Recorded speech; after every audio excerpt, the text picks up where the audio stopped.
asking the question, do you believe in life after life? Oh my. Of course, I believe in life after life. I mean, what do you think happens when you die?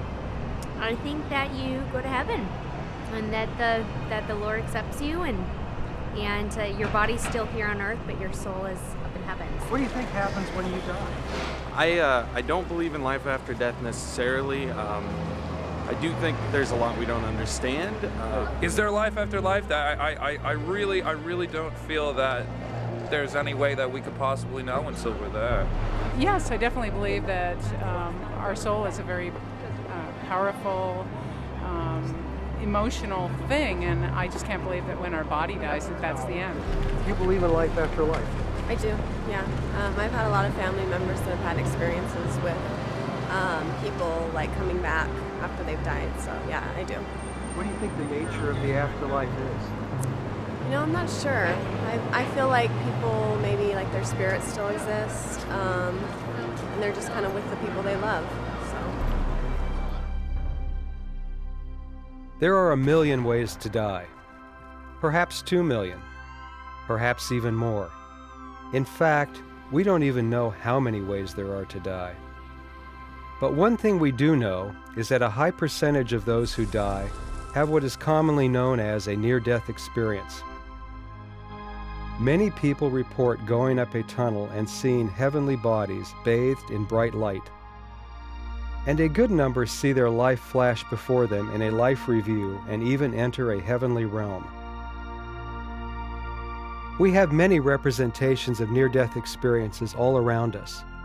Artists down through history and in every culture have been there to record these heavenly encounters. It's as though mankind takes a common path to heaven and always has. I know all about near-death experiences because I have written about them, 9 books in all, with a number of the field's top researchers. I have looked at death in many ways and in many cultures. Yet, funny thing, in all the years I have studied and written about death, I have rarely thought that it would ever happen to me. Most of the time I thought that I would always be here, a permanent inhabitant of the living world. What was it Sigmund Freud said? When we attempt to imagine death, we perceive ourselves as spectators. Like most everyone else, I too imagine myself as a spectator. I hid behind my writing, safe from mortality. I had a box seat in the stadium of mankind, an eternal observer in the game of life. Then, reality paid me a visit. It was a beautiful day with spectacular light and clean air. It was, as they say, a good day to die. I was out taking a walk in the desert when, out of nowhere, my heart began to race fast and hard like a runaway engine.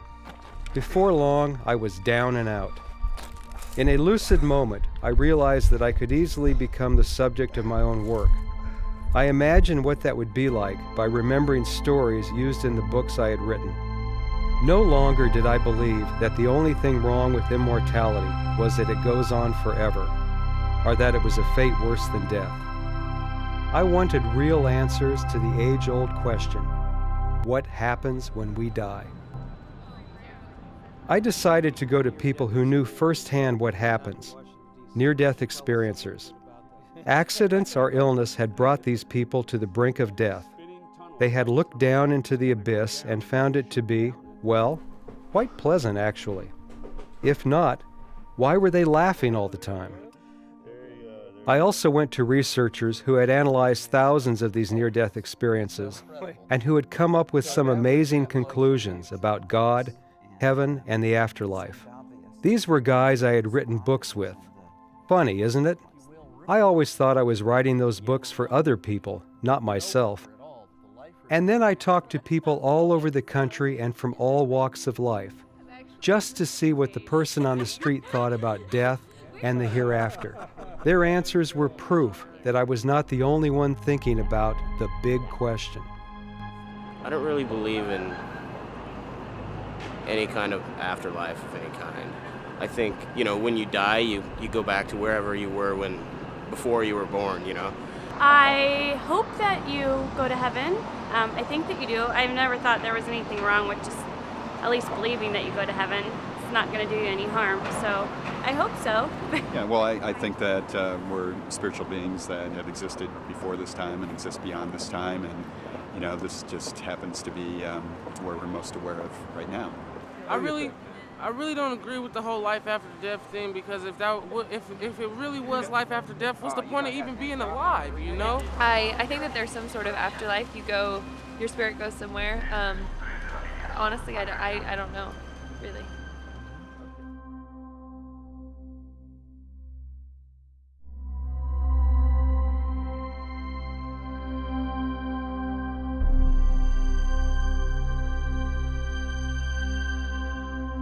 In order to get a modern-day impression of this subject, it is best to spend time with the scientists who are studying this phenomenon now.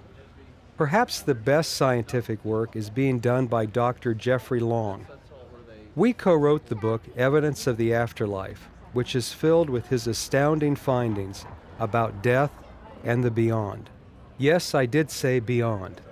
As the founder of the Near-Death Experience Research Foundation, also known as NDERF, Dr. Long has investigated thousands of near-death experience case studies worldwide.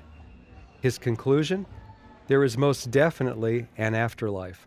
The question, that really important question of what happens when we die, I certainly have my opinion, and I've not been shy about sharing that opinion. I think there is an afterlife for all of us, and I think that afterlife is wonderful. But I think what's even more important is why I believe that. What evidence is there? What is that line of thinking? What is that chain of evidence?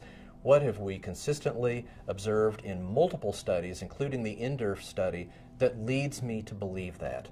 And I think it's those 9 lines of evidence that, to me, personally, are compelling evidence that we all are going to have an afterlife, that is something that we're all going to experience. Our consciousness, who we are, is going to survive our bodily death. And we're going to go on into an afterlife which so many near-death experiencers have heard from call it their real home. One of the most significant lines of evidence I have that near-death experiences prove the existence of an afterlife is the out-of-body observations that near-death experiencers make. Nearly half of people who have a near-death experience will have an out-of-body state. We'll call it an OBE. During that time, their consciousness rises up, and usually from an area above their body, they can observe both their own body, often frantic resuscitation efforts, and other earthly ongoing events going on, again at a time that they're often clinically dead. Part of my study was to look at 617 near-death experiences. We found 287 of those near-death experiences involved observations of earthly, everyday events at this time when they were unconscious or dead. And to my considerable surprise, we found that an unbelievable 97.6% of the time, every observation that they were making, everything that they shared in our survey in their narrative form was realistic. In other words, there was nothing that seemed unrealistic about their observations of earthly events to either the near-death experiencer or to myself personally looking over their narrative. The number of people that described a near-death experience while they're undergoing general anesthetic. To understand how amazing that is, understand that when you have a cardiac arrest, you have no potential for a conscious experience. But also, when you're under general anesthesia, you're under a blanket of complete sleep. You have no potential to have any kind of memory, any kind of conscious awareness because of the general anesthesia. But put the two together, if you will, there's doubly no reason for you to have any memory or any conscious experience. And yet, that is when these near-death experiencers describe their experience. We know that's true because they typically describe in the out-of-body state during their near-death experience, with their consciousness above the body, they see, and some have described dramatically, their electrocardiogram, a measure of heart electrical activity, flatlining. There's the immediate frantic resuscitation efforts that they watch from their ringside seat above their body. And as time goes on, they go on and have a typical near-death experience. But in our study, we found 23 near-death experiencers that had their experiences while under general anesthesia. I compared 33 elements of the near-death experience to other NDEs, that being experiences not associated with general anesthesia. And the conclusion, the take-home lesson from my study was the two groups of near-death experiences are essentially identical. absolutely amazing. Near-death experiences happen, and they are typical near-death experiences, even if they occur under general anesthesia. To me personally, I am astounded when I encounter near-death experiences that occur in the blind that involve vision, but especially near-death experiencers in those born blind. I've interviewed at length a near-death experiencer who was born blind, never had any visual perception during her entire life, and yet when she had a car accident at the age of 22, all of a sudden she had vision, and described in great detail what her body looked like in the emergency room table below, went on to describe a typically highly visual experience. And again, there's absolutely no medical explanation for this possible. In my research, I found that a fully 96% of the time near-death experiencers described meeting familiar beings that they knew from their earthly life, that these beings were deceased at the time of the near-death experience. And actually what's interesting is the number of near-death experiences where they encountered somebody who seemed familiar, but they didn't know who it was. And only when the near-death experiencer looked at old family portraits, all of a sudden they would go, aha, that's the individual from my near-death experience, say a great-grandfather, a great-great-grandmother, people that they never even met in their life, and yet there, by studying old family portraits, later on after their experience, suddenly connect the dots and realize dramatically that that was who they encountered. We found in our study of near-death experiences, not only from just around the world, but even in very different cultures, in non-Western cultures, the core element of near-death experience seems to be basically the same. Near-death experiences are far more similar than they are dissimilar.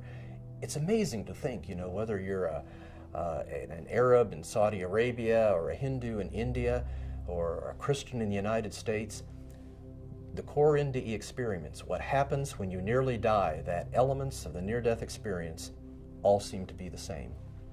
This puts me out, if you will, a little bit on a limb. Here I am as a physician who's actually studied near-death experiences and making an amazing claim that the evidence is so strong that certainly to me it proves the existence of an afterlife. For thousands of years, the great religions have said, take on faith that we have life after death. Take on faith that there's more than just what you see and live in our earthly existence, that you are more, that you are a magnificent being that lives on and on after you die.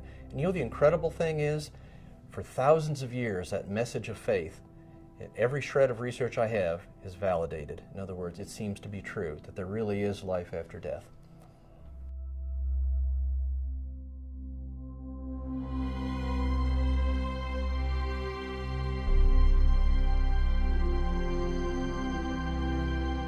If you want to find a concentration of NDEers, you might try going to one of their conventions. This one, the International Association of Near-Death Studies, is the largest of the associations. They get together every year for fellowship and lectures. And yes, to tell their stories. If you ever had doubt that heaven awaits you, a day at an IONS conference will erase that.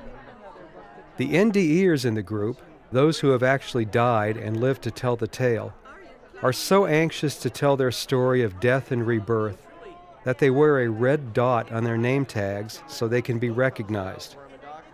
I nabbed the first 4 red dots I saw and asked them for interviews. What I heard made my jaw drop.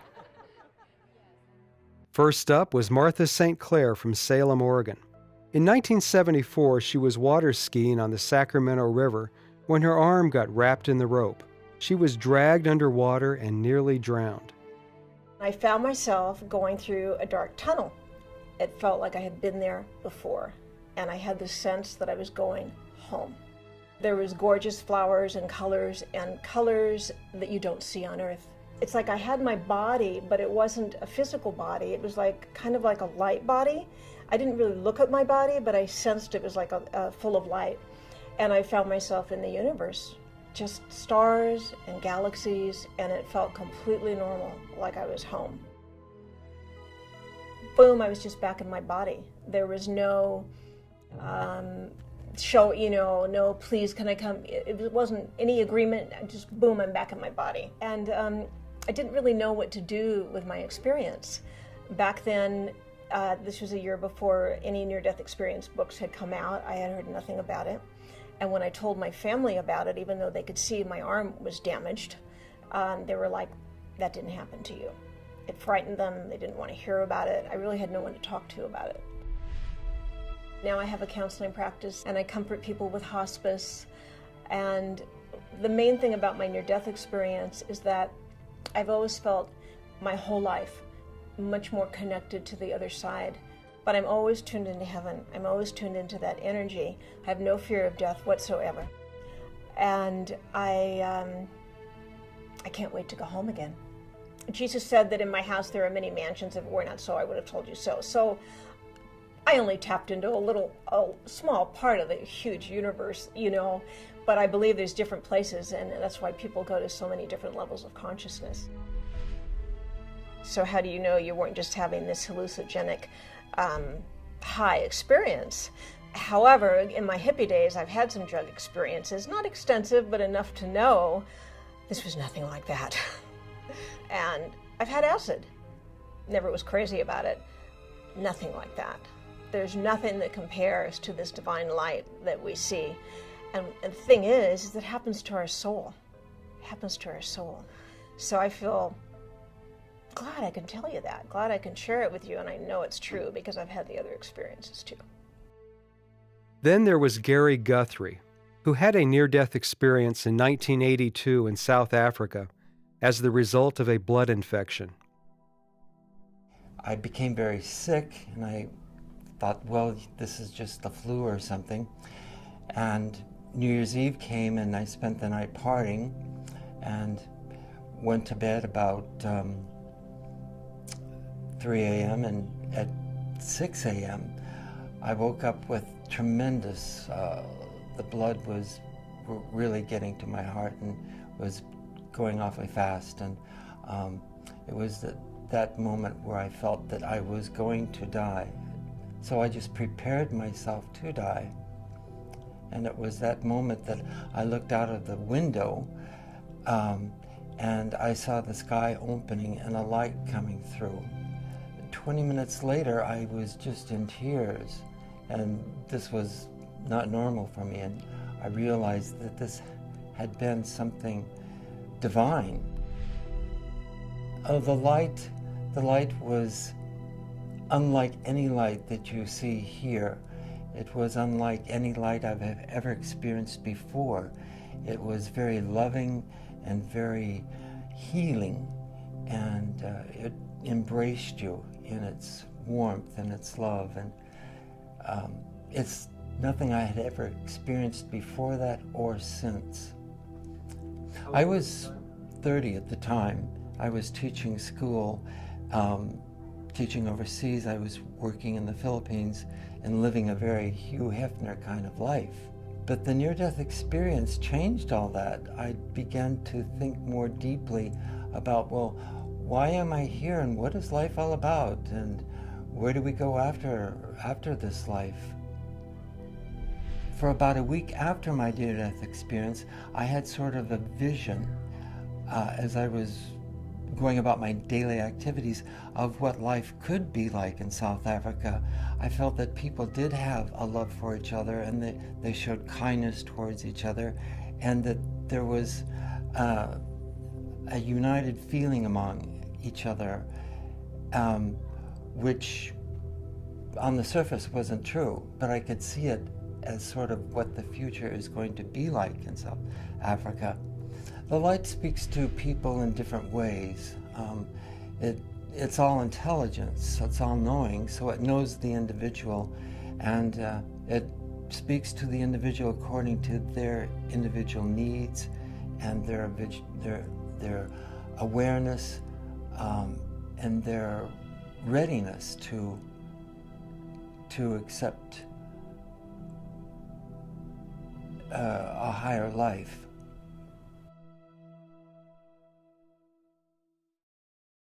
Barbara Bartolomeo of Santa Barbara, California, had a near-death experience as the result of an injection of dye during a pre-surgical myelogram. She left her body and saw vivid details of the panicked events to revive her. The last thing I saw before I passed out was him checking to where his finger was on the button and then realizing, oh my God, I've got my finger on the wrong button and I've lowered her head, and this look came across his face.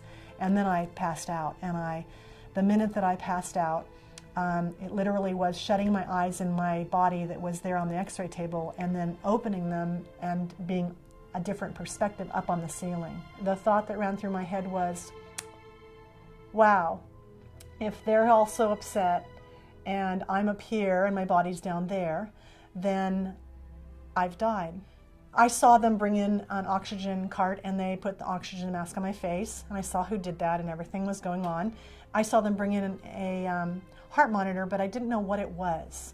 And as I was looking down and watching all this happening and talking to God, who I sensed was right there with me, I wanted to see what that box was that they had brought in. And so I actually was able to go from the ceiling over right in front of my viewpoint changed to where I was right in front of the box, and I was watching the line going across the box, and it was just making this, monotone beeping sound, and it was just going beep. At about 4 minutes into that, they decided that they couldn't get the defib unit in there in time, and they had a conversation, and the conversation was, why don't you try hitting her chest? And everybody kind of separated away from front of the table, and he arced his arm over his head and it came down and pounded on the center of my chest. So I watched that from up above, and the second time he did that and arced his arm over his head, then my vision just shut from up above, and when I blinked open my eyes, I had the oxygen mask on my face and I was looking up into everybody's faces. I had this euphorial feeling, this absolute thrill to be back in my body and feeling so grateful that I was back. And I wanted to express that. So the minute they took the oxygen mask off, I said, oh my God, that was an incredible experience. I was up on the ceiling, I watched you all, and I could see, everything that was going on and hear you. She put the oxygen mask on me. He wheeled in that heart monitor, and I started pointing out people and what they had done while I was dead. And you guys were talking, and you said this to him, and he said that to you. The orthopedic surgeon stayed and comforted me, and I told them what had happened. So everybody listened, but then as I went through, was wheeled up to my room after I was stabilized, and this was the night before the surgery, they did the surgery the next day, no one would talk to me about it, because they knew that they had made an error and what happened caused me to die, and they were afraid of a lawsuit. And I didn't talk about it for about 10 years, but finally a friend of mine was having someone near to her die, and so it bubbled up out of me, and I realized it was my reality all these years, and I knew the story, but I needed to talk to other people to kind of help them, because it totally eliminated my fear of death. I don't really want to be hurt before I die. I want to be able to have it be easy, but the actual experience takes away all fear that you have of passing over. And then there's Jenny Summers, a graphic artist with IBM in Tucson, Arizona. As a young woman, Jenny went to summer camp with a number of her friends. To play a joke on the camp counselors, Jenny ran into a building that was under construction and fell 15 feet down a hole designed for a staircase. It took rescuers almost an hour to reach her comatose body. By the time they did, she was in the midst of a deep, near-death experience. And evidently, I guess I had died because they were talking as if I couldn't hear them.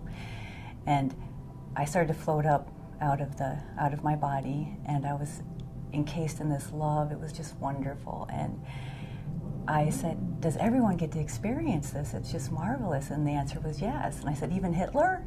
And yes. And I knew it had to be true because of that love is so inclusive. It's so beyond anything in this world. The next thing I know, I'm in front of 3 moving kind of blobby shapes. And one of them is my great-grandma Julia. And she's telling me I need to go back. And they're saying, you have to go back. And I'm like, no, I'm not going to go back. So next thing I know, I'm with Jesus. And I kind of feel like I'm in the principal's office. And he's now telling me, you don't have to go back if you don't want to. I'm like, finally, somebody's listening to me. I took back some of my future events that my family was going to go through. And so when I wake up from the coma, I see my mom. I say, Mom, you're going to die in 2 years. Not knowing I was in a coma, not knowing they said I had a 50-50 chance of survival now. And so I didn't know the hell that she had been through. Well, she told me that every time I would wake up from, recovery and tell the story again, I was forgetting more and more. So now we're out of the hospital, we're back home, and she has a Raymond Moody book in her hand. And she said, tell me again about me dying in 2 years. And I said, what? And she's like, and I could see she was serious. I said, wait, why are you asking me that? And she said, you told me that in the hospital I was going to die in 2 years. I said, no, I didn't. And I couldn't believe she was telling me. She closed the Raymond Moody book. She said she never wanted to talk about it again. Go fast forward 2 years later, my mom dies. She's in a car wreck with my sister. My sister's the driver, but they got hit head on. And Teresa survives, but my mom doesn't. It's about reconnecting to who we really are. It's a universal mind that we reconnect to. It's kind of like here, we're unplugged from our source, and we try to take our plug and plug it into each other and things. This person's going to make me happy. This car is going to make me happy, and we keep trying to draw our energy from people, things, this dimension. And every time we take that plug and we connect it back to our source, then we become full, and then we become connected. And so now I realize I don't need these outside things, but I can be that light and memory, that energy that reminds people to not plug into each other, but to plug into God.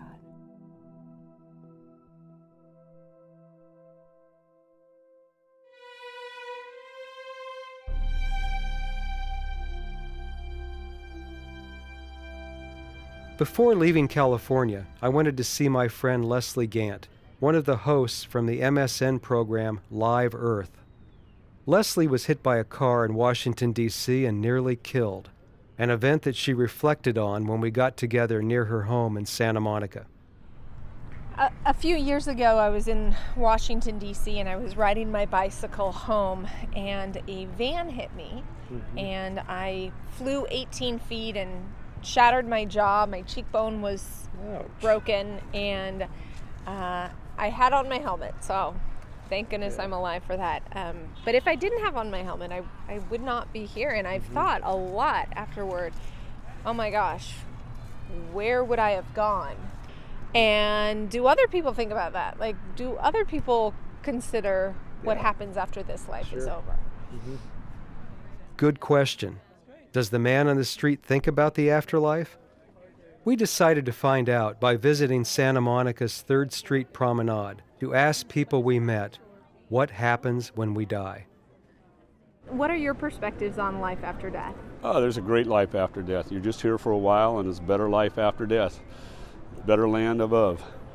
Have you had any experiences with that? Yeah, I did. When I was a kid, I had a near-death experience. I had my tonsils being taken out, and I can remember I was in, and I just remember it was a light tunnel. And the tunnel, it takes you right up there and all the way in. It's just this beautiful land, and everything's pretty, and it was just perfect. And all of a sudden, it just came back. I don't have any specific thoughts about it, but I think that it's gotta has to be something, because everything here can't just be as it is. It has to have something more. I fully believe that there is something after we die, but it's up to us if we want to cross over. Me, I think nothing happens. I think, that's the cycle of life. People die and it's over with. I don't think there's any mystical ascension or anything of that sort. I guess I won't be seeing him in heaven. That's where I'm going. So, yeah, that's what I think happens. You do go to heaven or hell, just depending on, I guess, what you did through life. So I guess I subscribe to the Christian point of view. I think about the finality of it, and I think about that I don't want to think about it. Well, I think when people die, it's just like candle is blown out. People die, and the spirit cannot exist without a body. That's my thought. I guess, either you go to heaven or hell. What you believe in, what you do here on earth is what's going to happen to you after you die. You bad, If you're good, you go to heaven. If you're bad, you go to hell, I guess. I know for a fact, yes. Me personally, my grandmother, she said she had died when she had my father. When she had my father. So she told me about the tunnel, but I didn't believe her, and I almost died. I almost drowned when I was like 7 years old. So I saw the tunnel, but I woke up. Swear to God. So you just saw the tunnel? Yeah, I just never made it. Ah. Just woke up. Wow.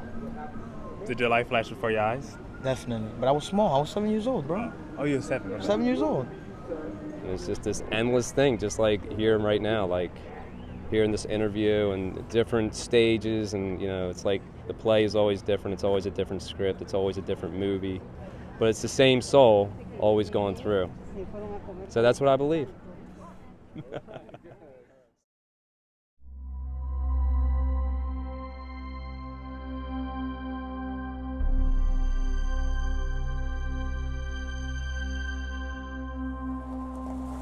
I arrived at Dr. Raymond Moody's house in Deep South, Alabama. Raymond, how's it going? Hey man, How you been? good. I'm here to talk to you about the afterlife. Yeah, well, that's my favorite subject. Okay, let's do go it. talk about it. In the early 70s, Dr. Moody, then a philosophy professor trained at the University of Virginia, began to explore the stories of people who had almost died and crossed the line into a heavenly realm. These stories have been told throughout human history, but Dr. Moody was the first to dissect them and discover their similarities. He called them near-death experiences. When he wrote about these in a book, Life After Life, the field of near-death studies began. I have written 4 books with Raymond. I even helped him move into his home here in rural Alabama, so I felt very comfortable interviewing him in his living room. But even as well as I know Raymond, I was surprised by some of his answers. You've had your own near-death experience. And based on those two things, the fact that you've heard all of these stories and you have your own story to tell, what do you think happens when we die? What I think happens when we die is that we enter into another state of existence or another state of consciousness that is so extraordinarily different from the spatial and temporal frame of reality in which we exist in the physical world, that the language we have is not yet adequate to describe this other state of existence or consciousness. When we leave our mortal body, how do we leave it? What do we look like? People say that in the realm of existence they enter into upon the point of death, that there's no such thing as physicality as we experience in it in this realm. It's not that they have a physical body. It's rather that they have some other sort of vehicle which they find it very difficult to describe, but that it does have a form, that it carries a personality, but that it's just entirely impossible to describe it in terms of or analogously to the kind of body that we have. I've heard it characterized as a spiritual body, for example. That's a term that I hear from a lot of people. So when they come back, they're changed, they're transformed. There are a number of transformations we see with people who come back from near-death experiences. The most prominent one is that whatever they had been chasing before, whether knowledge or fame or power or money or any of these other things, that when they come back, they say that the most important thing we can do while we're alive is to learn how to love. How has this knowledge affected your life? The most powerful one to me has been that it really has convinced me of the importance of love. And I try in every day to be loving to people. I genuinely do try in my day-to-day interactions with people that I try to keep in mind that I will be seeing this again and that I will be seeing this event not from the way I'm seeing it now through these eyes, but that I will be seeing this event through the eyes of the people with whom I've interacted. How do you think the world would change if you were able to prove that there was an afterlife? Many people get to thinking about this and they think, oh, if that were the case, then we'd all love each other and there would be nirvana and there wouldn't be any problems in the world. But I don't think it would bring people to a state of, complete love and make everybody saints and so on. I honestly don't accept that. But there is one thing that I am absolutely sure that a rational proof of life after death would do. And that would be that it would fundamentally alter the structure of the human mind. If we could have a rational proof of life after death, then human beings would never again be the same, because the entire structure of our cognitive mind would be expanded. What I can honestly tell you from the bottom of my heart is that I accept that there is a God and I have a relationship with God and I talk with Him all the time. What I honestly don't know yet from the rational point of view is whether life after death is in His plan or not. And it may well be, if you think about it, that God has something in mind for us that is even more remarkable than what we might call a life after death. In other words, I love God, I have a trusting relationship with God. He hasn't told me anything yet about an afterlife. I'm just going to have to wait and see. The next day, I went back to Dr. Moody's to talk to him about his next field of study, shared death experiences. He feels this subject may provide the best answer yet to the question, what happens when we die? Simply stated, shared death experiences take place when bystanders at the deathbed have the same experience as the person who is dying. Sometimes they say that they went up a tunnel or had a life review with the dying person.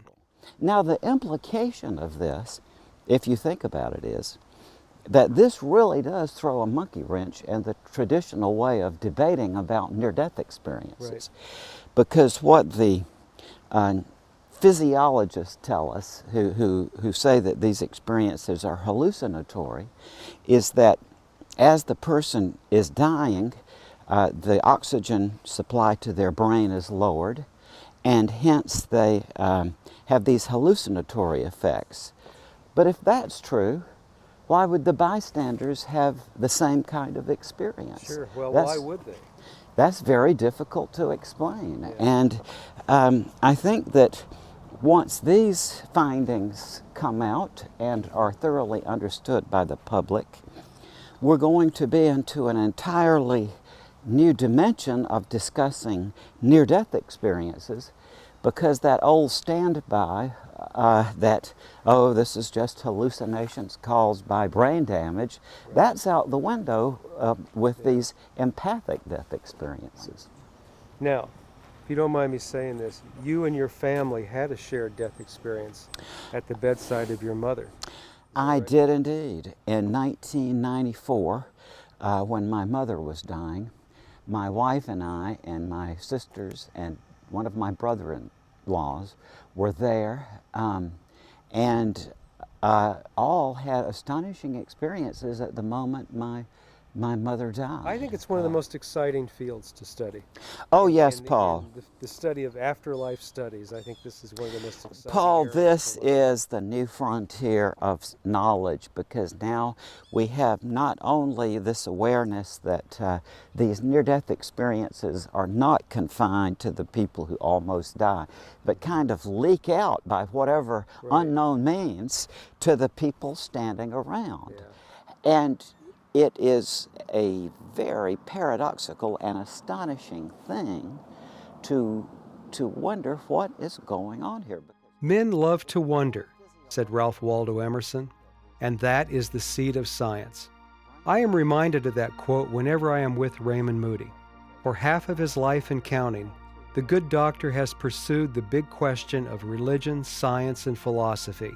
What happens when we die? But there are people out there, millions of them, of all races, creeds, colors, and religion, who don't need a scientific answer. They know from experience.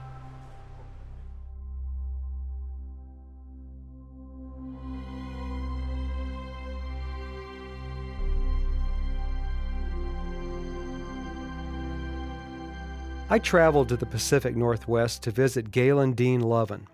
At the age of 11, Galen took it upon himself to prove to a neighbor that gasoline burns on water. He filled a 5-gallon gas can from the family farm's gas tank and went down to a nearby creek to make his point. I'm standing on these 2 logs, pouring the gasoline upstream. So the water's flowing down underneath me, or the gasoline is flowing underneath me.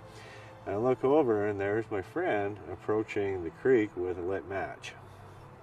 And the look on his face was, I would say, horror. He was doing something he didn't really mean to do but couldn't not do.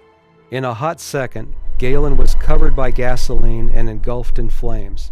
The pain was so intense that young Galen could feel nothing. He collapsed into the water, where his voyage to the other side began. My next awareness is I'm horizontal with my hands by my side and in a funnel. It's not really a tunnel, but it's a funnel. And the inclination of the sides was not that great, but it was obvious. And I was horizontal, dead center, and I was moving along, and I was aware of my body. My whole body was there. I could look and see, and it was physical. Okay, it was very physical. And inside the cone it wasn't a vacuum, but it wasn't anything in particular other than something. I knew outside of this funnel there was more substance. It felt more solid on the outside of the funnel. I'm moving along a bit, and then look ahead and I see this little tiny pinpoint of light, a little white light. And at that point my speed really picks up. So I'm accelerating like crazy. Okay? It's not that I reach a fast speed and stay at that speed, but every millisecond I'm moving faster and faster and faster and faster. As I'm doing that, the sides of the funnel are expanding away from me. I'm still dead center. I'm still physical. I'm still able to look around. And this feeling of excitement, this feeling of anticipation, this feeling of joy was just overcoming me. It was almost bursting out of my chest. It felt so good. And just at that point when I'm almost there, I mean, this light is big, the sides of the funnel are pretty much gone, and I'm almost in the light, right? Wow, I wake up in the bottom of the stream, and I am just furious. That was my first instant reaction, even before I really was aware that I had slime in my mouth and everything else, I was just pissed that I was here. Galen raised out of the water and began to assess the damage to his burn-ravaged body. Sheets of skin hung from his arms, exposing bone and muscle. From a vantage point outside of his body, he watched as he ran to the farmhouse to get help. Rushed to the hospital in Edmonton, Canada, Galen was lucky to find that 2 burn surgeons from Houston were visiting to give a seminar on the latest treatment of petroleum burns. Within minutes, Galen was in surgery. You know, I look like a toasted marshmallow. Any war pictures you see in napalm victims or wherever, they have no discernible features, right? They're just a bloated mass. That's what I looked like. I had no mouth, no ears, no eyes. I couldn't see. The IV was hooked up into my foot because that's the only place they could find any place to put it. And I was on a morphine trip for the next 4 weeks. Through months in the hospital and years of pain and surgery, Galen continued to think about his journey in the tunnel and his near encounter with the light. Death revealed its nature to Galen and gave him special knowledge. Listen. I would say that's the first time I became consciously aware that we live beyond this life. Okay, I absolutely knew that. So from that point on, death had no hold over me at all. I was fearless. I probably pushed the envelope more than once, right? But I also found out I became really good with people who were dying. I could just be around them. I didn't have to do anything at all. They just felt better. And I thought, oh, isn't that interesting? It's probably because I never really came back. You know, my trip was interrupted. And I always thought, up until recently, I always had one foot on the other side, right, straddling the fence of life. And so what I absolutely am certain of is that whatever it is that we do after this moment of time, it is a good thing. It's peaceful, it's joyous, it's harmonious, it's exciting, it's a higher level of intellectual being, if you want to call it that. And there's a connectivity there to this larger universe than we have here now. Galen says he isn't waiting for science to make a decision for him. He believes in the afterlife and has no fear of dying when his contract is up.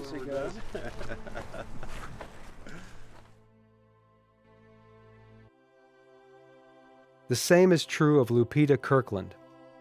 At the age of 13, Lupita and her family traveled to Acapulco for her coming out party. When Lupita and her family checked into the hotel, they were treated to a concert just below their 8th floor balcony. One of Lupita's sisters recommended that they run to the lobby and watch. Lupita did just that. But unbeknownst to her, someone had closed the sliding glass door going back into the room. Lupita ran through the door, which shattered into sharp shards and covered her with 1,000 cuts. I saw a lot of blood, like somebody pouring full hose, full of blood all over the place. And so my dad grabbed me and he put me in the bed and he wrapped a blouse to compress on my wound.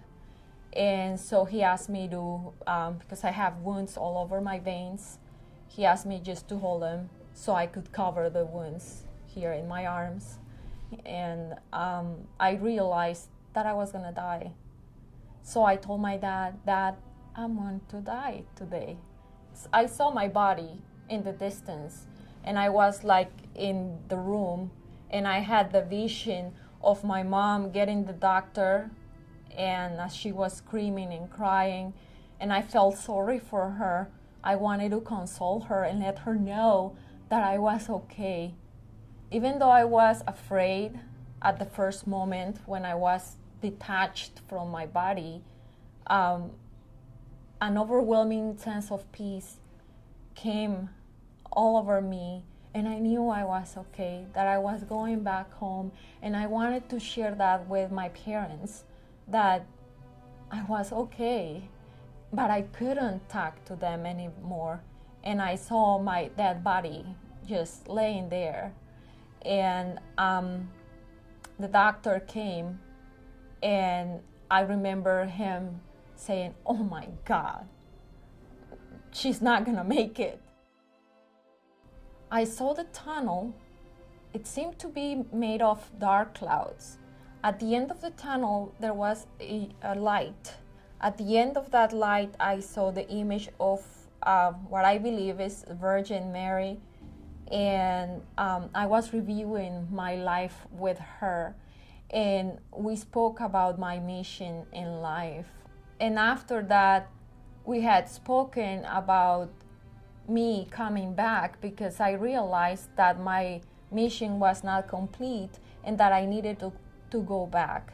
So finally, I was pulled back like with this reaction, and I felt how my soul entered into my body, like it was strong, and I was feeling how the doctor was performing the CPR, and I remember the huge pain in my chest, and all the pain, the physical pain, came back to my body after I came back, and I was trying to get all the air I could into my lungs, like I could not have enough air. And the doctor saying, "She made it, she's back, let's start stitching." The doctor had no anesthesia, so young Lupita was forced to suffer through the painful but necessary ordeal of being sutured with no painkiller. He had to stitch 4 layers in my neck, and he started with the aorta, and it was a very painful experience in which I was literally screaming and thinking. It was a mix of feelings between not wanting this pain again, like sad for having to come back, but at the same time I was mesmerized by the whole experience. after I started to talk about my experience, I told my parents that I knew the doctor met my mom by the 3rd floor. And my mom was like in shock, like, who told you this? And I said, I saw it. And she said, no, somebody told you. No, I saw it. So they could not believe what was happening. So I said, I need to go back and thank him for what he did. So we went back to Acapulco a year later. We went to the address, and particularly in that address, there was no house. Everything was like an empty lot, and there were houses around. So we started to look around for him and ask for his name, Jesus or Jesus. I never found him. How has this affected your life in the intervening years? I didn't come back the same. I was a different person. I was more spiritual, and also I became a more compassionate person, concerned for others, and feeling a sense of love. You're not gonna die. This is just a transition. You're gonna see and you're gonna meet home, and you'll be fine. Take all the love that you have gotten here in this world, and just remember those beautiful moments and take them with you and share them with God.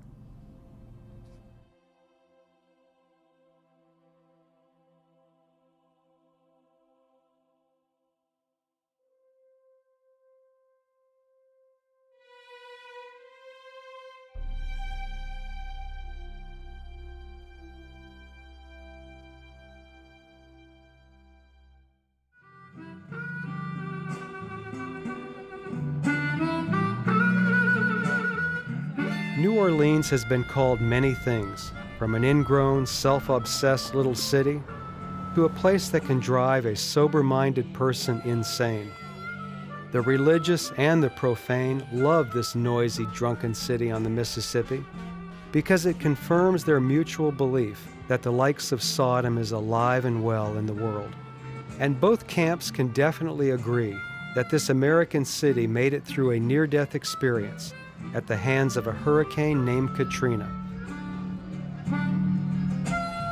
And it is here, in this city of death and resurrection, that I brought together our scholars of the afterlife, Raymond Moody and Jeffrey Long, to summarize their feelings on mankind's greatest question: what happens when we die?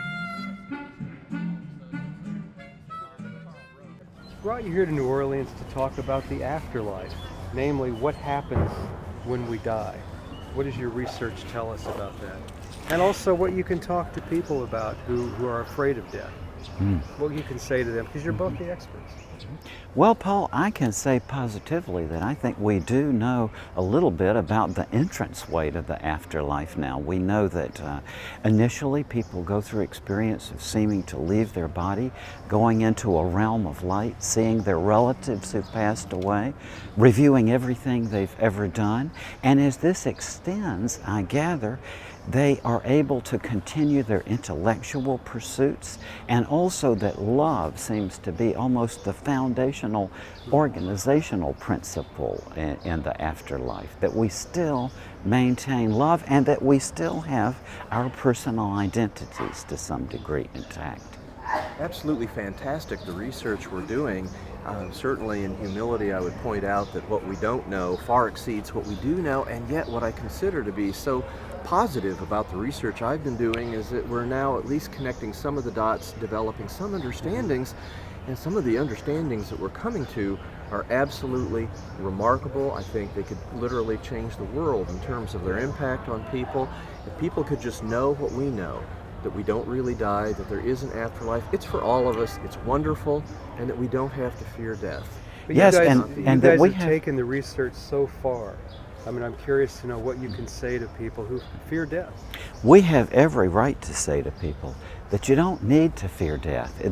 This gives a great basis from which to work with patients on their fears of death, because this is solid information now that does convey hope, and that people who've lost a loved one to death, which is the worst pain that life can bring, can be comforted now by the fact, as I regard it, that there is a world beyond in which we can be reunited and continuing our relationship with our loved ones. And Paul, I think in the books that we've all written together, what I think is most important is that this is not wishful thinking, this is not speculation, this is solid evidence based on solid principles, research with scientific basis, and it's with that underpinning, with that knowledge that we've gained through our research over the years, that we can have that confidence in saying, yes, there is an afterlife. And there it is. Maybe the void we all fear at death isn't a void at all, but instead a gateway to an afterlife. Perhaps our death is, as Dr. Moody said, an experience of love and learning so unique that we can't perceive it without the help of God. Perhaps at death, our life has just begun.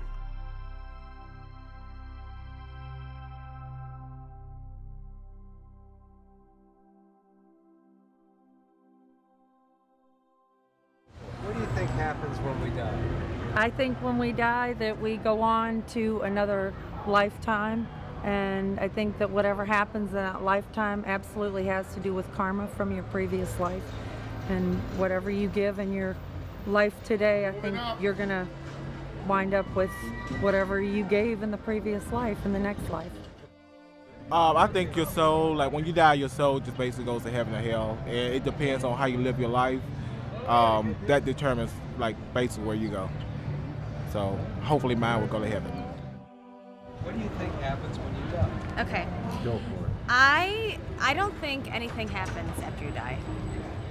You just die? You just die. Soul goes nowhere? No. No? What do you think happens when you die? Heaven or hell, but I'm going to heaven. Yeah? One day I'm going to get on track when my beliefs actually line up to what I'm doing, but that's just my beliefs. What do you think happens when you die? Your body goes to the ground, your soul goes to heaven. That's your other life. It's called the land of milk and honey. Jesus promised, whosoever believes in me shall sit at my right side, by the right side of my Father. That's in the Bible. I think when you die, you're happy. That's what I think.